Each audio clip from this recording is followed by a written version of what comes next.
Okay, welcome back, dear friends. Today I'd like to go on our series of Vulnhub. The virtual machine would be DriftingBlues 3. I will put the link into the description section below so that you can download the image of this virtual machine. Before we begin today's video, if you don't mind, please subscribe to my channel. I do appreciate your help and support. So now let's get started. To save time, I have already imported this virtual machine into the virtual box. So now I'd like to go into the Kali Linux.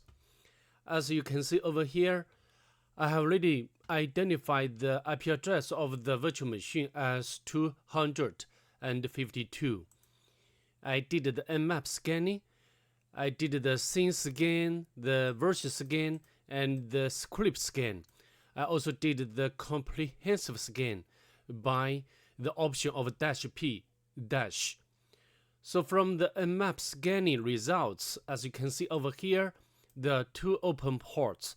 The first one is 22, which is running SSH service, and also the version information. Of course, as we know, this version doesn't have any vulnerability what we can exploit. The next one is 80, which is running HTTP service. So now what we're going to do is to do some enumeration for the 80 port. So now let's open up our browser. Okay, and we can open new private window, so it will not conflict the cached content. Okay, we successfully retrieved the page or the default page from the virtual machine. Also, you can check the source code, but nothing special or interesting here. So, of course, for the HTTP service, normally the second thing what we are going to do is to confirm or to see whether this site has robots file. But yes, it does. It does have, and we can make a copy and visit this directory. Yeah, man, there is a problem with SSH. John said it's pointless, stay away. IDK, if he's mentally challenged, please find and fix it. Also check this file. Of course, we need to check. And before we check this file, we need to check the source code of this page. Yeah, but we make sure we didn't miss anything useful, and now we can access this file to see what we can get. Some information. But if we check the source code, as you can see, there is one message encoded in, I think, encoded in the base 64. So we can make a copy of this message, and then we can go back to our terminal. We can use this command to decode this message. Of course, you can also use the Cybersecurity website to do the same thing. But for me, I always use this way as my first one, intruder, and again the result is encoded again. So we need to decrypt, sorry, not decrypt, just decode the message. Yeah, we got another file, and we can make a copy and go back to our browser, and then we can paste in here. So I think this is some sort of SSH also log, and I think it will log all activities which are related to the SSH login, because this SSH auth logger. So for example, we can use, of course, now we can use the local file inclusion vulnerability to get the shell. But first we need to insert code, the PHP code into this file, into this file, and then we can get the shell. Now let's do it. So we can use the SSH, and I just autocomplete this command. So this command will try, of course, it will fail to log in because this one is just our proposed built PHP code, and this code or this line of code will insert into this file, and of course inside this file. And now let's do it. And permission denied. Of course, now we can refresh this. We got the log, the new log. And then what we can do, we can set up we check whether we have already write our code into this file. We can pass the parameter and who am I. We already got the www data, so it means that we can run the command, and then we can get the shell by set up the listener first.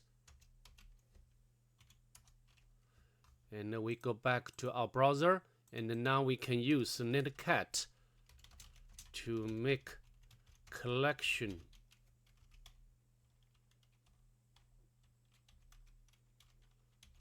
And the port number is 555. Let's hit enter. It seems it's working. Now we have already got the reverse shell from the virtual machine. We can check ID, and we can check the Python. Python is installed on the target, and we can make this shell interactive by pty module.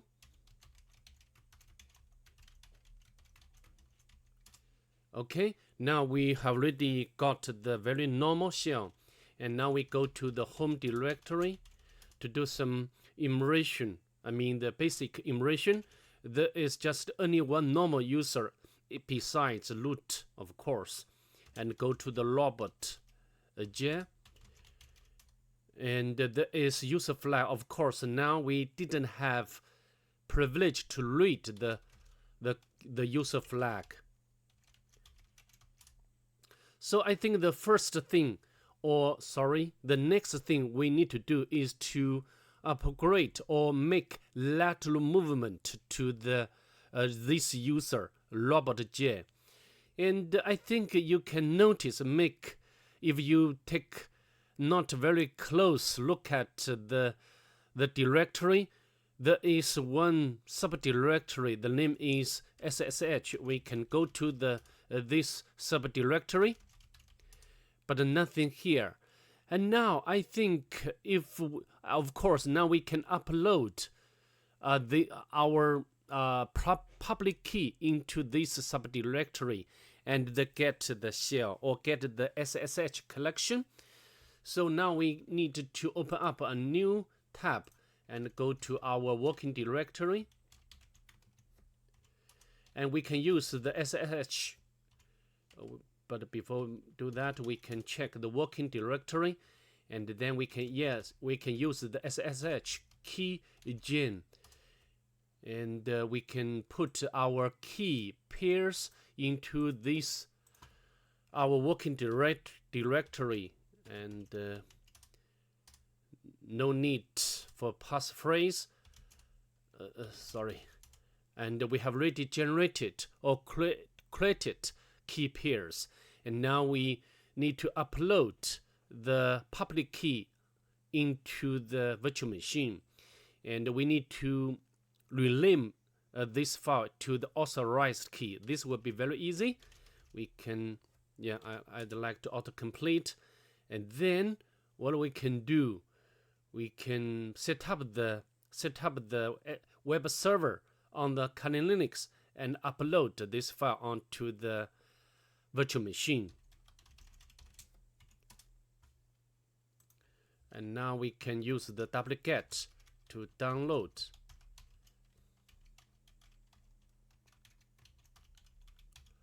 And the name is, is authorized keys. Yeah, no problem. And now we need to open up a new tab. And we of course we need to change the privilege of the private key, and then SSH, and using the private key to log in. Yeah, no problem. Now we have already logged in as Robert J, and then let's list the content of this home directory, and we can cut the user flag. Yeah, no problem. And also we can, of course, our objective is to get root flag and root shell, and normally we can do some steps to achieve this objective. Sudo, but the sudo command not found.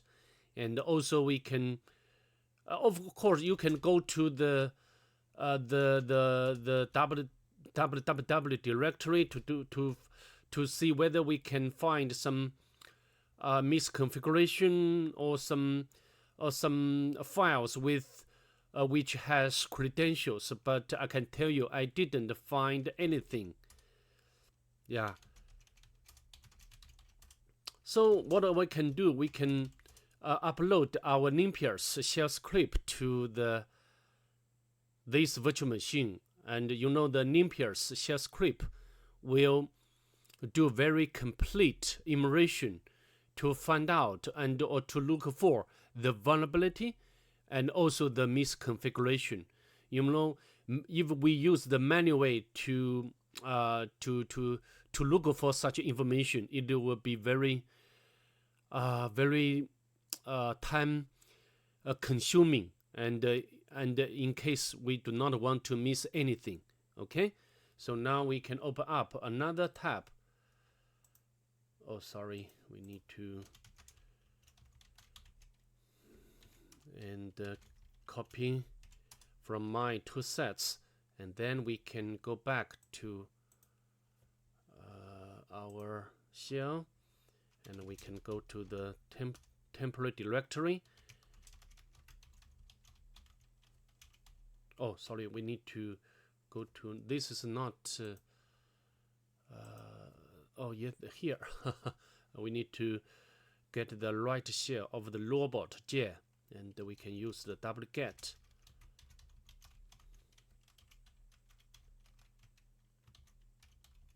Nimpiers.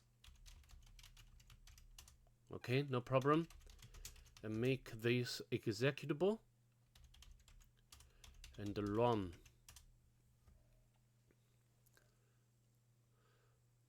Of course, Nimpiers shell script is my favorite script when we do the local privilege escalation. Yeah, very quick. We have already got the results, and we can scrub up and scrub up, but we didn't find anything. I mean, anything else to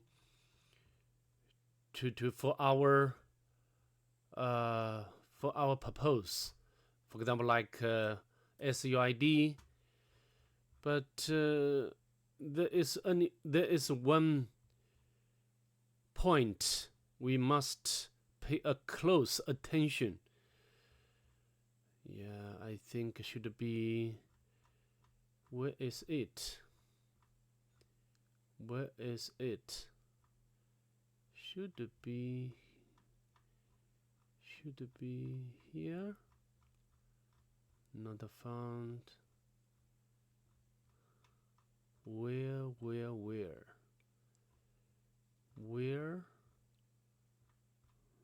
the process information.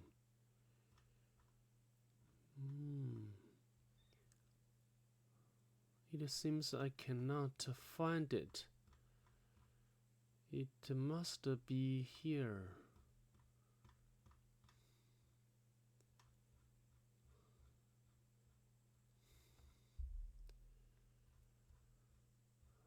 Where? Where?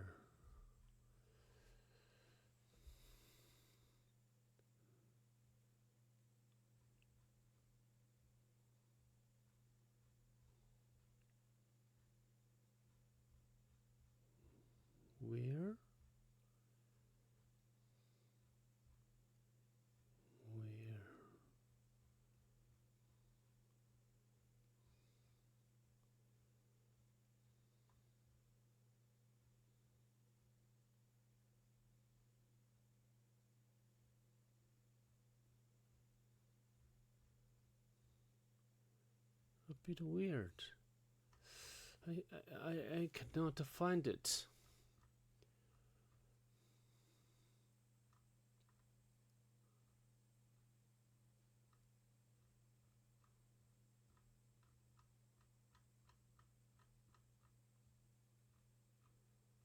It's very odd.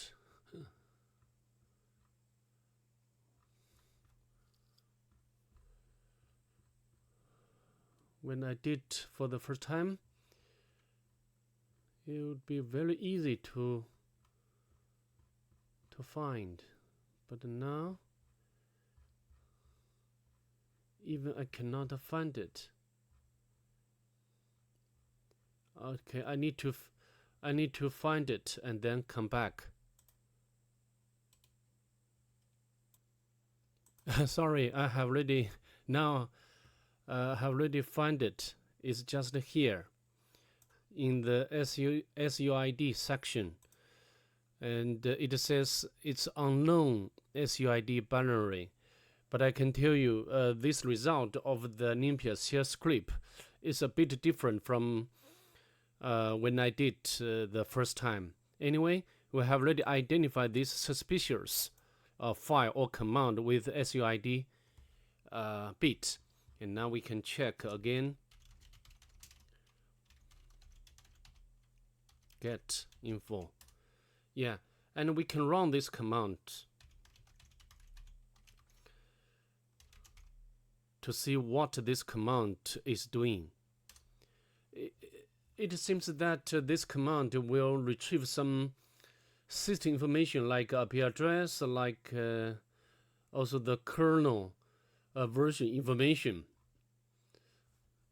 So we need to download this file into our Kali Linux to make further more analysis, and we can copy this file to our temporary directory, and then we can check whether this tag has Python 3. Yeah, Python 3 exists, so we can use the web server of Python to transport the file or transfer the file. No problem. And then we can duplicate the file from the virtual machine.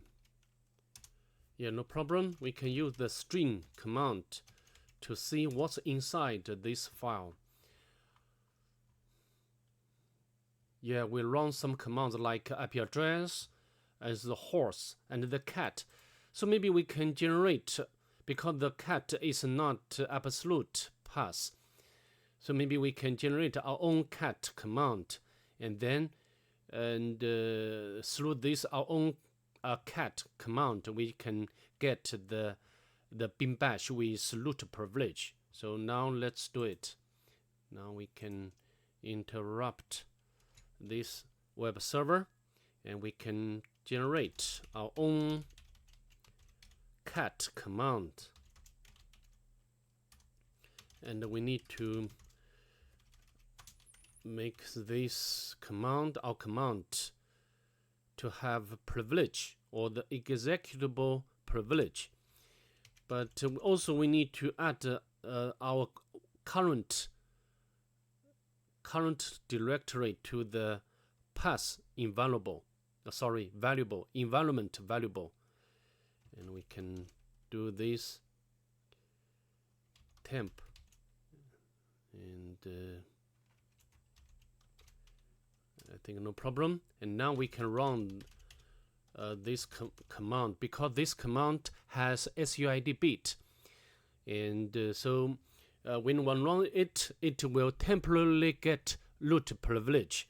And because this file will run the command cat, and this time the cat is not get the content, we just want to get the bin bash. Okay, no problem, we got the root. And now we can, of course, now at this time we cannot use the cat to retrieve or to know the content of the root flag. We can use other command like more. Yeah, congratulations. Okay, so we have already completed this virtual machine without a very big issue, except I find when I try to look for the SUID command. So that's it. Thank you for today's patience and time. See you in the next one. Bye.